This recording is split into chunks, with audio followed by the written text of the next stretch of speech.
जरा सोचिए, आज भी जब आसमान की अनंत ऊंचाइयों में एक बाज अपने पंख फैलाकर उड़ता है तो जमीन की गहराइयों में रेंगने वाले दुनिया के सबसे जहरीले और खूंखार सांप भी खौफ से कांपने लगते हैं।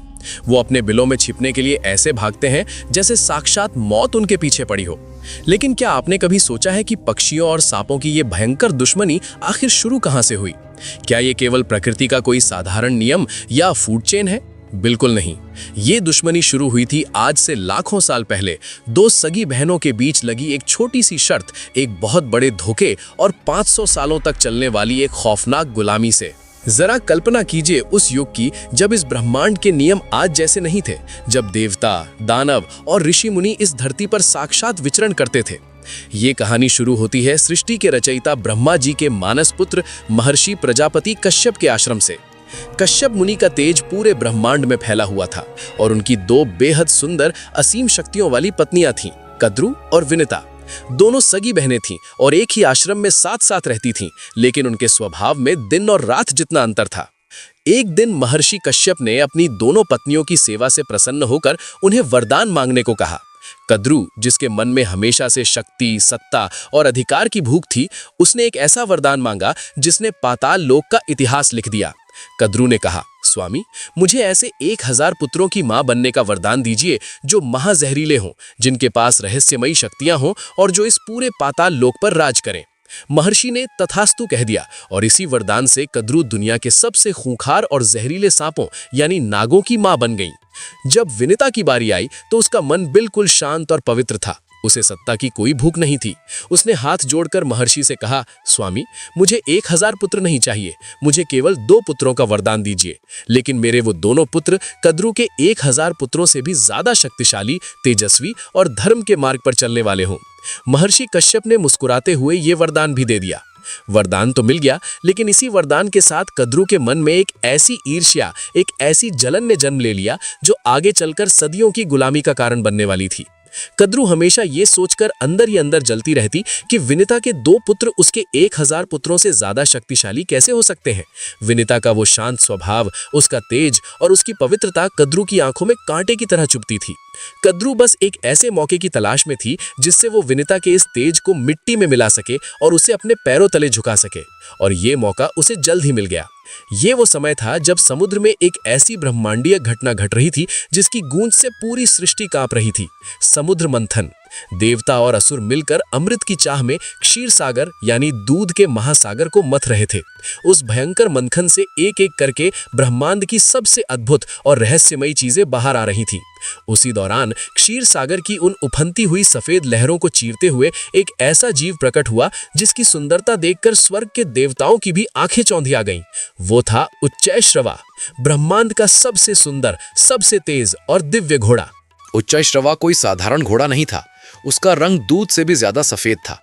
जब वो अंतरिक्ष में खड़ा हुआ तो उसके शरीर से निकलने वाले दिव्य प्रकाश ने पूरे ब्रह्मांड को रोशन कर दिया। कद्रू और विनिता दोनों अपने आश्रम से दूर अंतरिक्ष में खड़े उस अद्भुत और चमत्कारी घोड़े को देख रही थीं।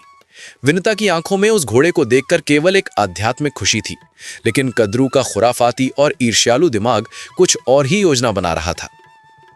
कद्रू जानती थी कि विनिता कभी झूठ नहीं बोलती और सत्य के मार्ग से कभी नहीं हटती। इसी बात का फायदा उठाकर कद्रू ने एक खौफनाक जाल बिछाया। उसने विनिता की तरफ देखते हुए कहा, विनिता, जरा देख वो घोड़ा कितना सुंदर और विशाल है। उसका पूरा शरीर तो सफेद है, लेकिन क्या तूने ध्यान दिया कि उस सफेद घोड़े की पूंछ में कुछ बाल बिल्कुल काले हैं? विनिता ने अपनी बड़ी और शांत आंखों से उस दिव्य घोड़े को बहुत ध्यान से देखा। वो घोड़ा साक्षात क्षीर सागर के दूध से पैदा हुआ था। उसमें काले रंग का तो कोई नामो निशान ही नहीं था।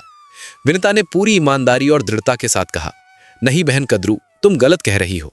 वो घोड़ा सिर से लेकर अपनी पूंछ के आखिरी बाल तक पूरी तरह सफेद है। उसमें एक भी काला बाल नहीं है। कद्रू को बस इसी पल का इंतजार था।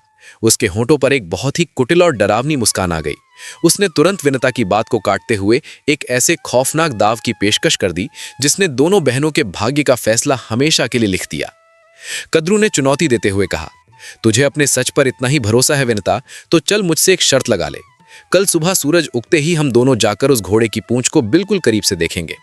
अगर वो पूंछ पूरी सफेद निकली तो मैं हार मान लूंगी, लेकिन अगर उसमें काले बाल निकले तो जो भी ये शर्त हारेगा वो अपना सारा राजसी सम्मान और अधिकार त्याग कर जीवन भर जीतने वाली बहन की दासी यानी गुलाम बनकर रहेगा और उसे एक जानवर की तरह हर वो आदेश मानना होगा जो जीतने वाली बहन देगी।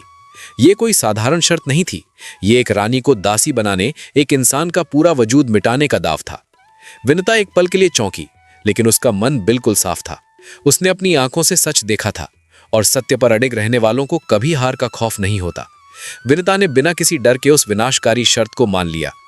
लेकिन विनिता ये नहीं जानती थी कि वो एक शर्त नहीं बल्कि अपने ही विनाश के पन्ने पर हस्ताक्षर कर रही थी। उस रात जब सूरज ढला तो उसके साथ महर्षि कश्यप के आश्रम का वो सुकून और शांति भी हमेशा के लिए ढल गई। चारों तरफ एक खौफनाक और रहस्यमयी सन्नाटा छा गया। कद्रू अपने कक्ष में अकेली थी। दिन में उसने पूरे आत्मविश्वास के साथ विनिता को दासी बनने की चुनौती तो दे दी थी, लेकिन अंदर ही अंदर एक डर उसे खाए जा रहा था।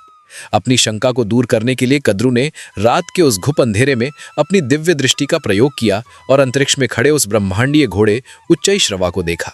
जैसे ही कद्रू की दृष्टि उस घोड़े की पूंछ पर पड़ी, उसके पैरों तले जमीन खिसक गई। उसका पूरा शरीर खौफ से कांप उठा। विनिता सच कह रही थी। उस दिव्य घोड़े की पूंछ दूध की तरह बिल्कुल सफेद थी, उसमें काले रंग का एक कण भी नहीं था। कद्रू को साफ दिख गया कि अगली सुबह सूरज उगते ही वो ये शर्त हारने वाली है। हार का मतलब था अपना सारा राजसी ठाट बाट खोना, अपने ही आश्रम में एक दासी बनकर रहना और जीवन भर अपनी उस बहन के आदेश मानना जिससे वो पागलों की तरह ईर्ष्या करती थी। कद्रू का अहंकार इस अपमान को किसी भी कीमत पर बर्दाश्त नहीं कर सकता था। हार के खौफ और सत्ता छिन जाने के डर ने कद्रू को इतना बौखला दिया कि उसने धर्म और सत्य की सारी मर्यादाएं लांघने का फैसला कर लिया। कद्रू ने तुरंत एक खौफनाक षड्यंत्र रचा। उसने रात के उसी अंधेरे में अपने 1000 महाजहरीले और काले सांपों को अपने कक्ष में बुलाया। जब वो 1000 सांप फुफकारते हुए वहां इकट्ठा हुए तो कद्रू ने एक ऐसा आदेश दिया जिसने खुद पाताल लोक की रूह कपा दी। कद्रू ने कहा, मेरे पुत्रों, कल सुबह मेरी इज्जत और मेरा वजूद दांव पर लगा है। अगर तुम अपनी माँ को एक दासी बनते नहीं देखना चाहते तो अभी के अभी जाओ और उस घोड़े उच्चैःश्रवा की सफेद पूंछ से ऐसे लिपट जाओ कि कल सुबह जब मैं और विनिता उसे देखने जाएं तो वो पूंछ दूर से बिल्कुल काली दिखाई दे। यह आदेश सुनकर कई सांपों के होश उड़ गए। कुछ धर्मपरायण और सत्य के मार्ग पर चलने वाले सांपों ने इस बेईमानी का हिस्सा बनने से साफ इनकार कर दिया। उन्होंने अपनी माँ से कहा, माता, ये छल है, ये घोर अधर्म है। हम किसी निरपराध को दासी बनाने के इस पाप में आपका साथ नहीं दे सकते। अपने ही बच्चों के मुंह से ना सुनकर कद्रू का ईर्ष्यालु दिमाग पूरी तरह से आपा खो बैठा। क्रोध में अंधी होकर उस मां ने अपने ही सगे बच्चों को एक ऐसा रोंगटे खड़े कर देने वाला श्राप दे दिया जो भविष्य की एक और महागाथा का बीज बन गया। कद्रू ने चीखते हुए कहा, तुम अपनी मां के आदेश को अधर्म कहते हो? तो जाओ, मैं तुम्हें श्राप देती हूं कि भविष्य में जब कुरु वंश का राजा जन्मेजय अपना खौफनाक सर्प सत्र यज्ञ करेगा, तब तुम सब मंत्रों के प्रभाव से खिंचते हुए उस यज्ञ की धधकती आग में गिरोगे और जलकर भस्म हो जाओगे। अपनी ही मां के मुंह से मौत का ये खौफनाक श्राप सुनकर बाकी बचे सांपों की नसों में खून जम गया।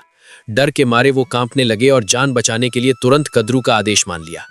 वो सारे काले सांप रात के अंधेरे में रेंगते हुए अंतरिक्ष में गए और उस सोए हुए दिव्य घोड़े की सफेद पूंछ के बालों में ऐसे घुसकर लिपट गए जैसे वो कोई काले बाल हों। अगली सुबह का सूरज एक बहुत बड़ा धोखा लेकर उगा।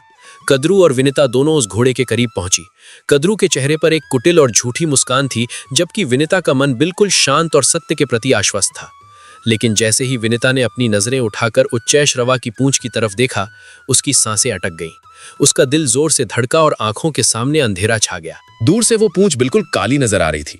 वो सफेद बाल काले सांपों से इस तरह ढक चुके थे कि सच और झूठ का फर्क ही मिट गया था। एक झूठे धोखे के कारण, एक भयंकर षड्यंत्र के कारण सच्चाई उस दिन बुरी तरह हार गई। विनिता के पैरों तले जमीन खिसक गई थी, लेकिन वो सत्य के मार्ग पर चलने वाली स्त्री थी। वो हार मानकर चीखी चिल्लाई नहीं, उसने कोई बहाना नहीं बनाया। उसने अपने वचन की लाज रखी और कद्रू के सामने अपना सिर झुका दिया।